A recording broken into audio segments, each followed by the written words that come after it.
Ambassador Zexhai clicked his forearms nervously as he watched the human transport ship disappear into the swirling clouds of Kepler 442b. The planet looked angry even from space.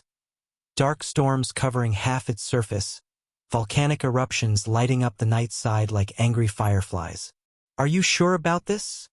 asked Council Member Thrin, her blue scales shimmering with worry.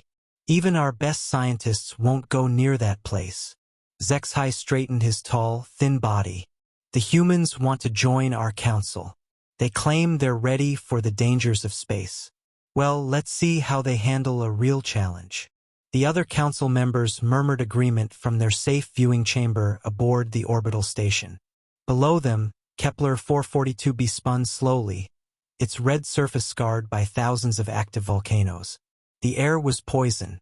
The ground was unstable. The weather changed from freezing cold to burning hot in minutes.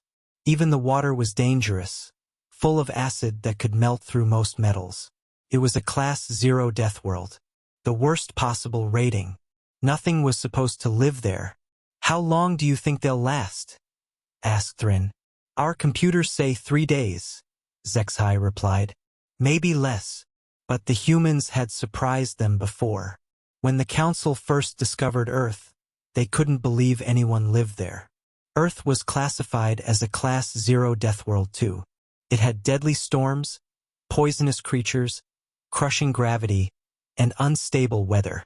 Most Council species would die in minutes on Earth. Yet somehow humans not only lived there, they thrived. They spread across their entire planet. They survived ice ages and meteor impacts. They even seemed to enjoy their dangerous world, doing crazy things like jumping out of flying vehicles for fun. The Council had never seen anything like it. "Sir," called Technical Officer Vorn from his control station, "the humans are requesting permission to land at Research Station Alpha 7. Zexhai laughed, a sound like wind chimes in a storm. "Of course they are. Grant permission. Let's see how long they last."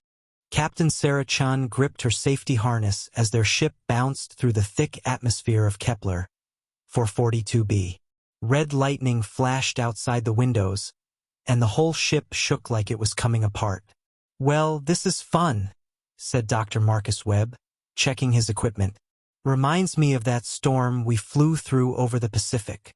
"At least that storm didn't have acid rain," replied Engineer Lee Santos, looking at her readings. "The pH down there is about 2.1. That's almost as bad as stomach acid." "Good thing we brought the heavy-duty gear," said Chin. She was a veteran of Earth's worst environments, Arctic expeditions, deep ocean research, even a year at the Antarctic Research Station. But this looked challenging even by Earth standards. The fourth team member, biologist Dr. Kenji Tanaka, was practically bouncing in his seat with excitement. "Look at those mineral readings. The diversity of chemical compounds down there is incredible. This is going to be amazing for research." The ship finally broke through the cloud layer, and Research Station Alpha 7 came into view. It was a small complex of metal buildings connected by covered walkways, sitting on a rocky plateau surrounded by bubbling lava pools. "Home sweet home," muttered Santos as they landed with a heavy thud. The Council had built the research station 5 years ago to study the planet, but no Council species had ever actually used it. The environment was too dangerous. They'd operated it remotely from orbit, sending down robot probes that usually broke within days. Chun checked the external readings one more time. Temperature, 47 degrees Celsius. Air pressure, 1.8 Earth atmospheres. Oxygen content, 12%. Toxic gases, yes. Acid rain falling now. "Could be worse," she said cheerfully. The others stared at her. "I'm serious," Chin continued. "Remember that mining expedition in the Congo?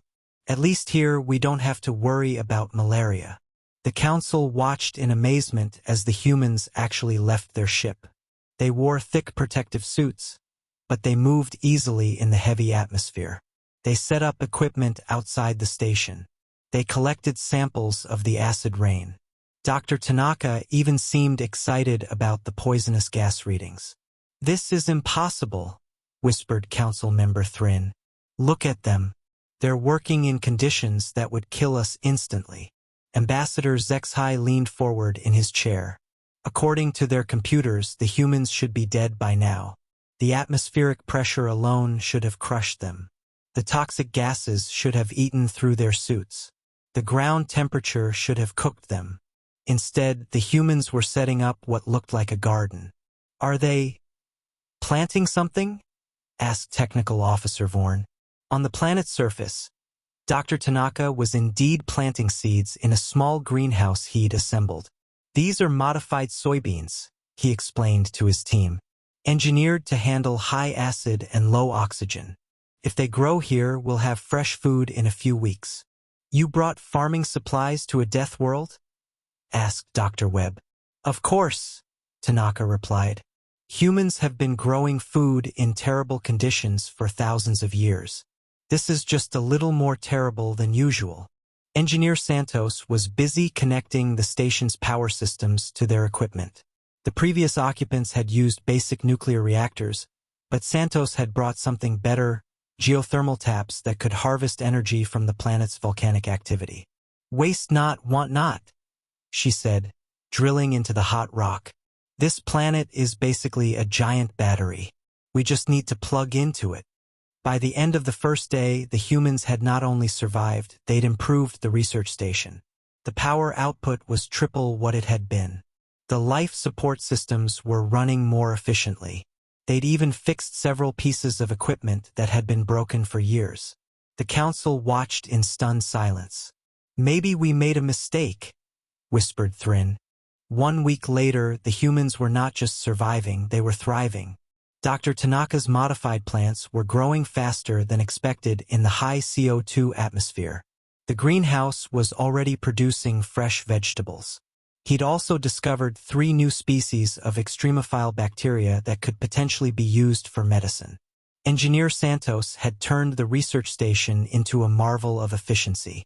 She'd installed geothermal heating, volcanic glass solar panels, and even a system that collected and purified the acid rain for drinking water. "It's all about working with the environment instead of fighting it," she explained during one of their daily reports to Earth.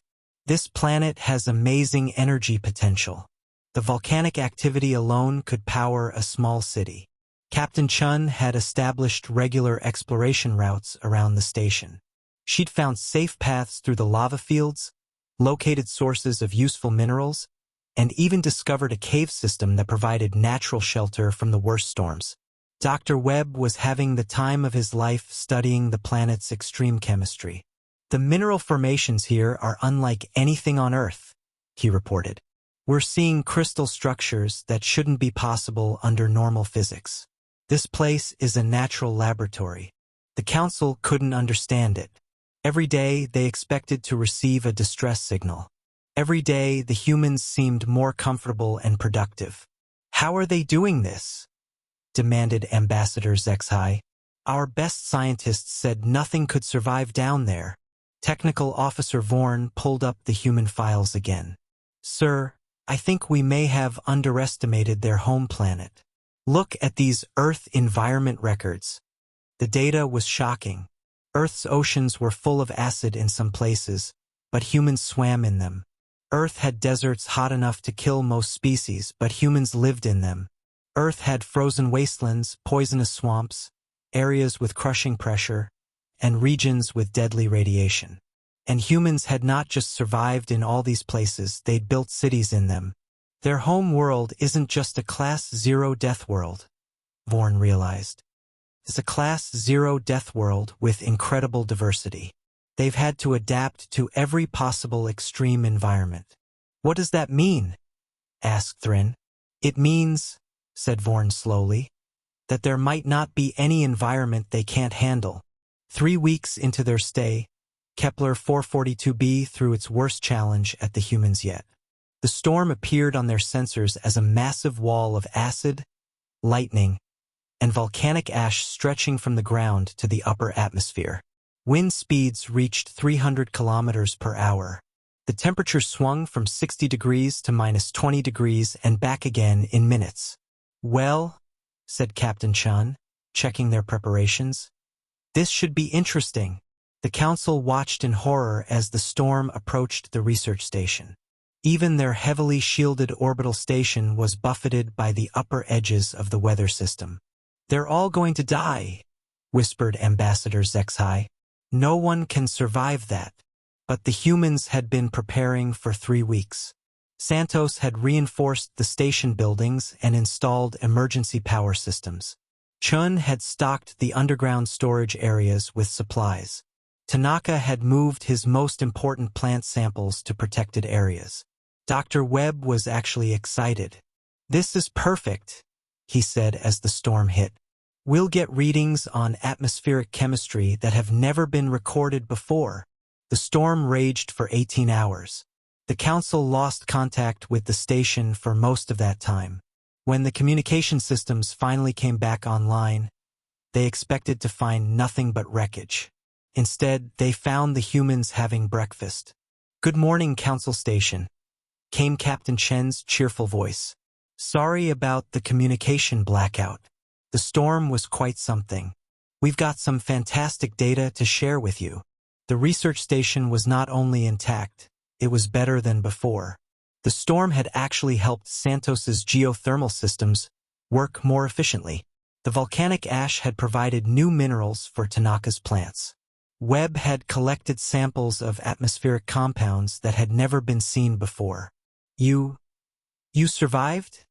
stammered Ambassador Zexai. "Survived?" Chin sounded confused. "Oh, you mean the storm. Yes, that was quite a show. Reminded me of Hurricane Maria back on Earth. Actually, this one was a bit less intense. Less intense. The worst storm in the recorded history of Kepler 442b was less intense than weather the humans dealt with regularly on their home planet." The council members looked at each other in growing alarm. By the end of their second month, the humans had transformed Research Station Alpha 7 into something the council had never imagined possible. The station now produced its own food, power, and even manufactured goods using local materials. Tanaka had created a small ecosystem of earth plants adapted to the harsh conditions. Santos had built machines that could turn volcanic rock into useful building materials.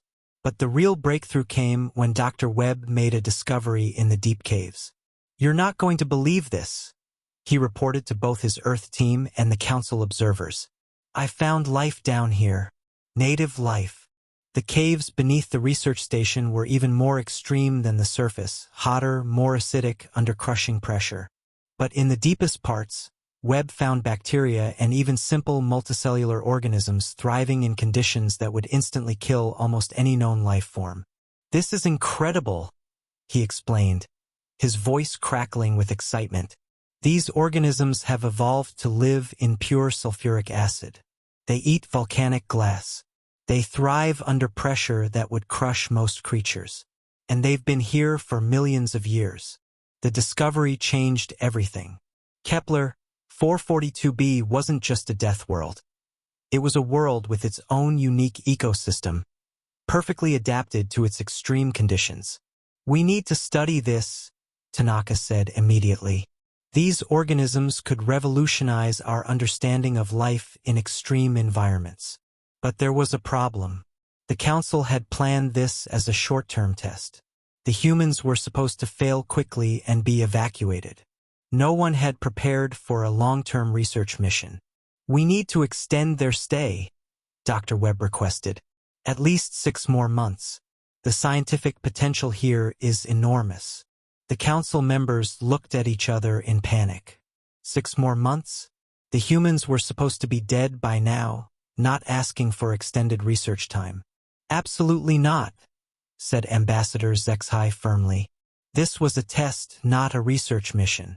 The humans will return to their ship and leave immediately." But Captain Chun had other ideas. "With respect, Ambassador, we're not ready to leave yet. We've barely scratched the surface of what this planet can teach us." The council had never dealt with humans directly before.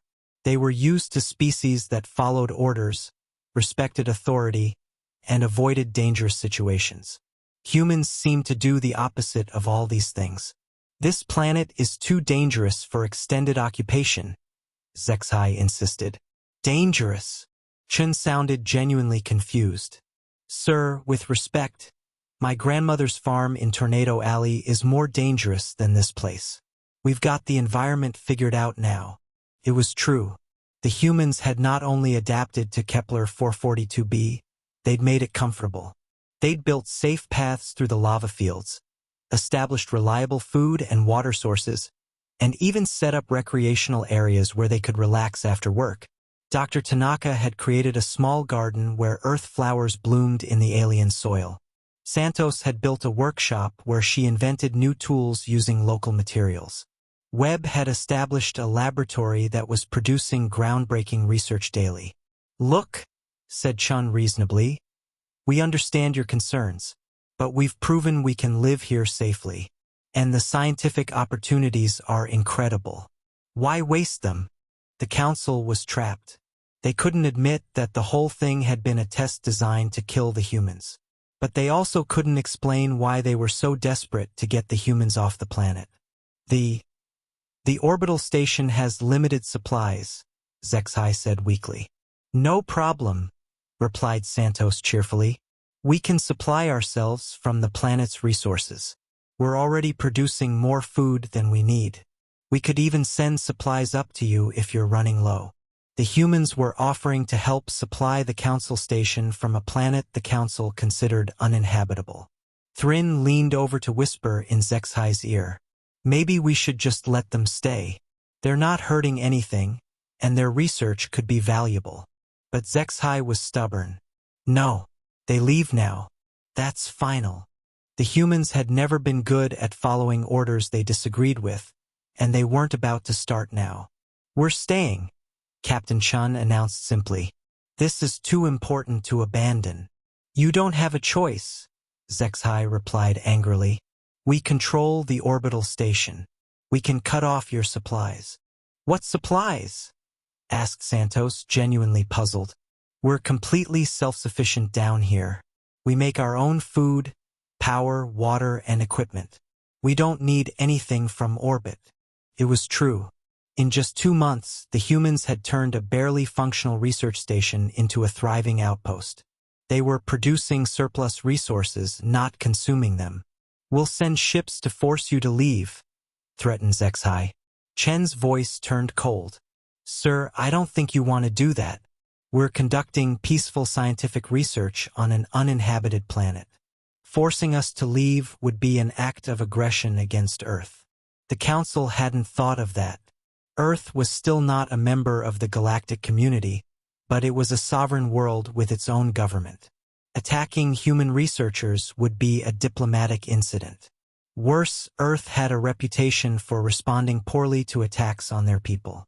The humans' home planet might be a death world, but it had also produced some of the most effective warriors the galaxy had ever encountered. This is not over, Zexai said finally, cutting the communication. But it was over and everyone knew it. The humans had won simply by being too useful to remove and too dangerous to attack.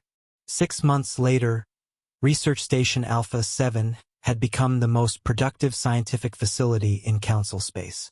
The humans had expanded the station into a small city.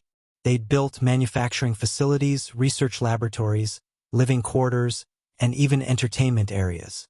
The population had grown too. Earth had sent additional researchers, engineers, and support staff.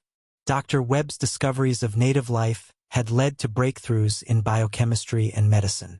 Dr. Tanaka's agricultural experiments had produced new food crops that could grow in previously impossible conditions. Engineer Santos had developed new technologies for harvesting energy from extreme environments. The Council could no longer ignore the success of the human colony. Other species were requesting permission to study human techniques. Trade agreements were being proposed. The test had become the most successful colonization effort in galactic history. Finally, Council member Thrin approached Ambassador Zexai with an uncomfortable question.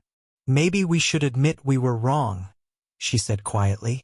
The humans have proven they belong in the galactic community. HFY was silent for a long moment. Then he sighed, a sound like deflating balloons. Contact Earth, he said finally. Schedule formal admission hearings for council membership. The truth was, the council needed humanity more than humanity needed the council.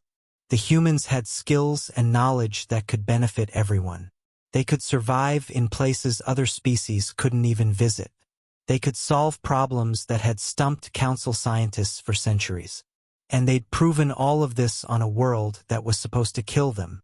1 year after the test began, Captain Chun stood on the observation deck of Research Station Alpha 7 and looked out at the transformed landscape. Where once there had been only barren rock and lava flows, there were now terraced gardens growing food for 3 different species. Geothermal plants provided clean energy for the expanding settlement. The acid rain had been tamed into a water source that supported thousands of people. The native life that Dr. Webb had discovered was thriving too, protected in special reserves and studied by researchers from across the galaxy. The extreme organisms were already leading to new medical treatments and industrial processes. Quite a view, said Dr. Webb, joining her at the window. Not bad for a death world, Chin agreed. Below them, human children played in parks built on what used to be lava fields. Council species that had once feared this planet now walked safely through the city streets. The impossible had become routine. Do you think they'll ever admit what they were really trying to do? Asked Webb. Chin smiled. Does it matter? We got what we wanted, membership in the galactic community and unlimited research opportunities. And they got what they wanted too eventually, Webb pointed out. A solution to the human problem. It was true. By trying to eliminate humanity, the Council had instead proven that humans were exactly what the galaxy needed. Species that could adapt to any environment, solve any problem, and thrive in any conditions. The communication system chimed with an incoming message from Earth. Station Alpha 7, this is Earth Command. We're sending the next supply ship with 200 new colonists and equipment for Phase 2 expansion. Also, the Andorian Republic has requested human advisors for their new mining colony on Proxima 7. It's apparently another Class 0 death world. Are you interested? Chun and Webb looked at each other and grinned. Earth Command, this is Station Alpha 7, Chun replied. Tell the Andorians we'll take the job. When do we start? Ambassador HFY stood in the council chambers, reading the monthly report from what was now called New Terra Colony. Population, 50,000 humans and 12,000 other species. Industrial output, exceeding all projections. Scientific discoveries, averaging 3 major breakthroughs per month. Environmental status, completely stable and sustainable. The planet that was supposed to kill a handful of humans in 3 days had become one of the most successful colonies in Council space. Sir, Technical Officer Vorn approached with another report. The humans are requesting permission to establish colonies on Kepler 438b and Wolf 1061c. HFY looked at the planetary classifications. Both were Class 0 death worlds, considered absolutely uninhabitable. Of course they are, he sighed. Grant permission, and start preparing supply contracts. If the humans want to colonize death worlds, we might as well profit from it. As he signed the authorization, HFY reflected on the lesson he'd learned. The Council had thought they were testing humanity's limits. Instead, they discovered that humans didn't have limits. They just had new challenges to overcome. And in a galaxy full of impossible worlds and unsolvable problems, that made humans the most valuable species of all. The test had failed completely, and everyone was better off for it.